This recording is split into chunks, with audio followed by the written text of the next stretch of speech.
ತದಜ್ಞೇಯಂ ಯದೋಪನಿಷಸ್ತು ನಿಶ್ಚಿತಾರ್ಥಂ ತೇ ಧನ್ಯಾ ಭುವಿ ಪರಮಾರ್ಥ ನಿಶ್ಚಿತೇಹ ಶೇಷಾಸ್ತು ಭ್ರಮನಿಲಯೇ ಪರಿಭ್ರಮಂತಿ. ಯಾವ ರೀತಿಯಲ್ಲಿ ಅರಿವು ತಿಳಿವಿನಿಂದ ನಮ್ಮ ಸಮಗ್ರ ಇಂದ್ರಿಯಗಳು ಪ್ರಶಾಂತವಾಗಿ ನಿಲ್ಲುತ್ತವೋ ಅದೇ ನಿಜವಾದ ಜ್ಞಾನ. ಉಪನಿಷತ್ತುಗಳಲ್ಲಿ ಯಾವ ಆತ್ಮತತ್ವವನ್ನು ಸ್ಪಷ್ಟವಾಗಿ ನಿರ್ಣಯಿಸಿ ಹೇಳಿದ್ದಾರೋ ಅದೇ ನಿಜವಾಗಿ ತಿಳಿಯತಕ್ಕದ್ದು. ಯಾರು ತಮ್ಮ ಮನಸ್ಸನ್ನು ಪರಮಾರ್ಥದಲ್ಲಿ ಇಟ್ಟಿರುತ್ತಾರೋ ಅವರೇ ಧನ್ಯರು. ಉಳಿದವರೆಲ್ಲ ಭ್ರಾಂತಿಗೊಳಗಾಗಿ ಪ್ರಪಂಚದಲ್ಲಿ ಸುಮ್ಮನೆ ಸುತ್ತುತ್ತಿರುವರು. ಆದೋ ವಿಚಿತ್ಯ ವಿಷಯಾನ್ಮದ ಮೋಹರಾಗ ದ್ವೇಷಾತಿ ಶತ್ರುಗಣ ಮಾವೃತ ಯೋಗ ರಾಜ್ಯ ಜ್ಞಾತೋಮೃತಂ ಸಮುನ್ನಭೂಯ ಪರಾತ್ಮ ವಿದ್ಯಾ ಕಾಂತಾಸುಖಂ ವನಗೃಹೇ ವಿಚರಂತಿ ಧನ್ಯಃ. ಪ್ರಥಮವಾಗಿ ಮೊಟ್ಟಮೊದಲನೇ ಬಾರಿ ವಿಷಯ ಸುಖದ ಮೇಲೆ ವಿಜಯವನ್ನು ಸಾಧಿಸಿದ ನಂತರ ಮದ, ಮೋಹ, ಆಸೆ, ದ್ವೇಷ, ಕಾಮ, ಕ್ರೋಧ ಮೊದಲಾದ ಶತ್ರುಗಳನ್ನು ಗೆದ್ದು ಯೋಗ ಸಾಮ್ರಾಜ್ಯವನ್ನು ಗಳಿಸಿ ಅಮೃತ ಸ್ವರೂಪವಾದ ಆತ್ಮತತ್ವವನ್ನು ತಿಳಿದುಕೊಂಡು ಅಡವಿಗಳೇ ಗೃಹವಾಗಿ ಶ್ರೇಷ್ಠವಾದ ಆತ್ಮವಿದ್ಯೆಯನ್ನು ಸಂಗಾತಿಯಾಗಿ ಯಾರು ಸಂಚರಿಸುತ್ತಾರೋ ಅವರೇ ಧನ್ಯರು. ತ್ಯಕ್ತ್ವಾ ಗೃಹೇ ರತಿಮದೋಗತಿ ಹೇತು ಭೂತಾಂ ಆತ್ಮೇಚ್ಛಯೋಪನಿಷದರ್ಥರಸಂ ಪಿಂಬಂತಃ ವಿತಾಸ್ಪೃತಃ ವಿಷಯಭೋಗಪದೇ ವಿರಕ್ತಾಃ ಧನ್ಯಾಶ್ಚರಂತಿ ವಿಜನೇಷು ವಿಮುಕ್ತ ಸಂಗಾಃ. ನಮ್ಮೆಲ್ಲರ ಅಧೋಗತಿಗೆ ಕಾರಣವಾದ ಮನೆ, ಮಡದಿ ಮೊದಲಾದವುಗಳಲ್ಲಿ ವಿರಕ್ತಿಯನ್ನು ಹೊಂದಿ ಆತ್ಮನನ್ನರಿಯುವ ಏಕಮಾತ್ರ ಇಚ್ಛೆಯನ್ನು ಹೊಂದಿ ಸದಾ ಆನಂದದಲ್ಲಿ ಉಪನಿಷತ್ತಿನ ವ್ಯಾಖ್ಯಾರ್ಥದ ರಸಪಾನ ಮಾಡುತ್ತಾ ಇಂದ್ರಿಯ ಸುಖಗಳಲ್ಲಿ ಆಸೆಯನ್ನು ತೊರೆದು ವಿಷಯ ಭೋಗದಲ್ಲಿ ನಿರಾಸಕ್ತರಾಗಿ ಎಲ್ಲ ವಸ್ತುವಿನೊಡನೆ ವಾಸುದೇವನೇ ಇದ್ದಾನೆಂಬ ಭಾವನೆಯಲ್ಲಿ ಇದು ನನಗೆ ಸೇರಿತು ಎಂಬ ಸಂಘವನ್ನಿಟ್ಟುಕೊಳ್ಳದೆ ನಿರ್ಜನ ಸ್ಥಳಗಳಲ್ಲಿ ಸಂಚಾರ ಮಾಡುತ್ತಿರುವವರೇ ಕೃತ್ಯರು. ತ್ಯಕ್ತ್ವಾ ಮಮಾಹಮಿತಿ ಬಂಧಕರೇ ಪದೇ ದ್ವೇ ಮಾನವ ಮಾನಸದೃಶ್ಯಃ ಸಮದರ್ಶಿನಶ್ಚ ಕರ್ತಾರಮನ್ಯ ಮವಗಮ್ಯ ತದರ್ಪಿತಾನಿ ಕುರ್ವಂತಿ ಕರ್ಮ ಪರಿಪಾಕ ಫಲಾನಿ ಧನ್ಯಃ. ಯಾವ ರೀತಿಯಲ್ಲಿ ಬಂಧನಕ್ಕೆ ಪ್ರಮುಖ ಕಾರಣವಾದ ನಾನು ನನ್ನದು ಎಂಬ ಎರಡು ಪದಗಳನ್ನು ಬಿಟ್ಟು ಸನ್ಮಾನ ಹಾಗೂ ಅಪಮಾನ ಎರಡನ್ನೂ ಸಮಾನವಾಗಿ ಸ್ವೀಕರಿಸುವವರು, ಪಶು, ಪ್ರಾಣಿ, ಬಂಧು, ಮಿತ್ರ, ಶತ್ರು ಈ ಎಲ್ಲದರಲ್ಲಿಯೂ ಪರಮಾತ್ಮನನ್ನೇ ಕಾಣುವ ಸಮದೃಷ್ಟಿಯುಳ್ಳವರು, ತನ್ನ ಮೂಲಕ ಕಾರ್ಯ ಮಾಡುತ್ತಿರುವವನು ಬೇರೊಬ್ಬನೂ ಇದ್ದಾನೆ ಎಂಬುದನ್ನು ತಿಳಿದುಕೊಂಡಿರುವವರು, ಎಲ್ಲಾ ಕರ್ಮಗಳ ಫಲವನ್ನು ಆ ಭಗವಂತನಿಗೆ ಅರ್ಪಿಸಿ ಯಾರು ಕರ್ಮವನ್ನು ಮಾಡುತ್ತಿದ್ದಾರೋ ತಮ್ಮ ಕ್ರಿಯೆಯಲ್ಲಿ ನಿರತರಾಗಿದ್ದಾರೋ ಅವರೇ ಧನ್ಯ ಪುರುಷರು. ಇವರನ್ನು ಸ್ಥಿತಪ್ರಜ್ಞೆ ಎಂದು ಭಗವಂತ ಭಗವದ್ಗೀತೆಯಲ್ಲಿ ಅರ್ಜುನನಿಗೆ ಹೇಳಿದ್ದಾನೆ. ತ್ಯಕ್ತೈಷಣಾತ್ರಯಮ ವೀಕ್ಷಿತ ಮೋಕ್ಷ ಮಾರ್ಗ ಭೈಕ್ಷೇ ಮೃತೇನ ಪರಿಕಲ್ಪಿತ ದೇಹಯಾತ್ರ ಜ್ಯೋತಿ ಪರಾತ್ಪರತರಂ ಪರಮಾತ್ಮ ಸಂಜ್ಞಂ ಧನ್ಯಾದ್ವೀಜ ರಹಸಿ ಹೃದಯವಲೋಕಯಂತಿ.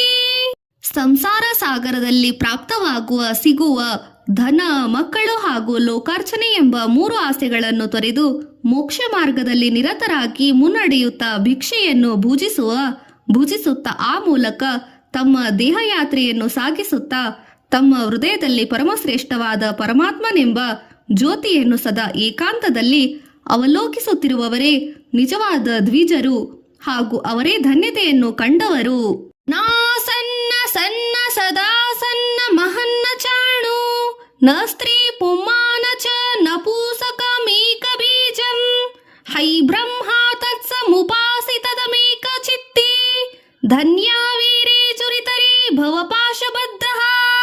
ನಮ್ಮೆಲ್ಲರ ಅಂತಃಕರಣಕ್ಕೆ ಗೋಚರವಾಗುವ ವಸ್ತುಗಳು ಸತ್ ಎಂದರೆ ಇರುವುದು, ಅಸತ್ ಎಂದರೆ ಇಲ್ಲದಿರುವುದು, ಸತ್ ಎಂದರೆ ಇದ್ದು ಮತ್ತು ಇಲ್ಲದಿರುವುದು ಎಂಬುದಾಗಿ ಮೂರು ವಿಧಗಳಾಗಿ ಇರುತ್ತವೆ. ಆದರೆ ಪರಬ್ರಹ್ಮ ತತ್ವವು ಈ ಮೂರು ಭಾವಗಳಿಗೆ ಅತೀತವಾಗಿ ಅವ್ಯಕ್ತವಾಗಿರುತ್ತದೆ.